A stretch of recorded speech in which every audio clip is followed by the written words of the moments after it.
YouTube, how are we doing, family? It's your boy, yo! And this is another episode of the Ballpark Show. I go through every MLB game every day and try and narrow it down to the plays that I personally see the most value in. Today's Sunday, September 21st. I have 3 games and 4 props at the end, so stick around. I do this every day for free, so please leave a like, subscribe to the channel, and let me know your favorite game in the comment section below. Without further ado, let me get into today's recap.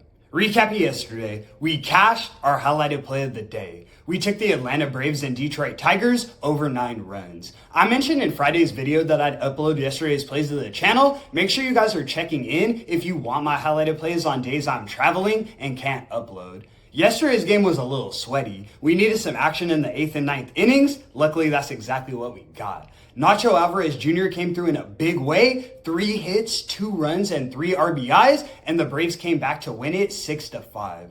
We're now 13-12 highlighted in September, 36-22 on every game analyzed. Let's get right back in that win column and start a streak today. Without further ado, let me get into today's games. In our first matchup, we have the Baltimore Orioles in New York taking on the New York Yankees. Yankees are minus 135 on the money line, and the total is 8.5 runs. On the mound, we have Cam Schlittler going for New York, and we have Kyle Bradish going for Baltimore. This is definitely a mismatch on the mound. Bradish has the better numbers, both current and expected. He only has 22 innings pitched this season, but he has a 2.8 expected ERA with a 35% strikeout rate. He's been impressive so far. Schlittler definitely has holes in his game, the biggest problem being the 11% walk rate. We've seen the Orioles be competitive recently, even stealing a game in this series. We're taking another shot. We're taking the Orioles on the money line as our first selection. Let's move. In our next matchup, we have the Cleveland Guardians in Minnesota taking on the Minnesota Twins. Guardians are minus 133 on the money line, and the total is 8.5 runs. On the mound, we have Joey Cantillo going for Cleveland, and we have Simeon Woods Richardson going for Minnesota. Cantillo is clearly the better option on the mound. More strikeouts, more ground ball outs, and less walks. Woods Richardson has a 4.15 expected ERA, and I see exactly why. I always tell you guys, if you walk more than half the batters that you strike out, you're in big trouble. Cleveland also has a significant bullpen advantage, and we've seen their offense show signs of life recently. If they can give me 4 runs, which they will, they're winning this game. We're taking the Guardians on the money line as our highlighted selection of the afternoon. Let's move.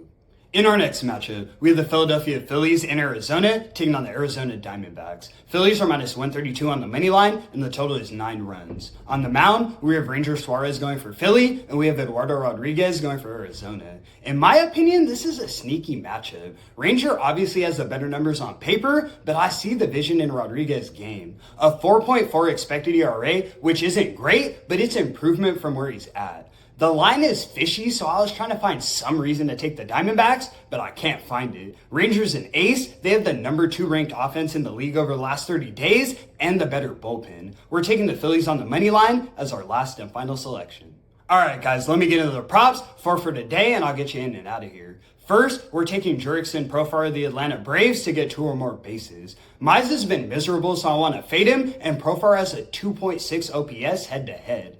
Next, we're taking Brandon Nimmo of the New York Mets to get 2 or more bases. Finding Nemo? That's him. He's seen Jake Irvin 20 times in his career. He's batting a 350 with a 1.0 OPS. Lock it in. Next, we're taking Jose Ramirez of the Cleveland Guardians to get 2 or more bases. Not only is Joe one of the best contact hitters in the league, but this is a unique matchup. He's seen Woods Richardson 10 times in his career, and he's never got a hit. For this guy, that's rare. He's getting on the board tonight. Last but definitely not least, we're taking Ketel Marte of the Arizona Diamondbacks to get 2 or more bases. There's hardly a bat in the league I trust more. He's seen Suarez 15 times in his career. He's batting a 400 with a .87 OPS. I think he gets on the board. That's going to conclude today's video. Thanks so much for tuning in. 13-12 highlighted in September. 36-22 on every game analyzed. We're up over 15 units on the month. Let's keep the momentum rolling and get back in that win column today. Like I said, I've been traveling, but I'll be back home Monday with a regularly scheduled video. I appreciate the support so much. I do this every day for free, so please leave a like and subscribe to the channel. It's your boy, yo! And until the next one, I'ma catch y'all. Peace.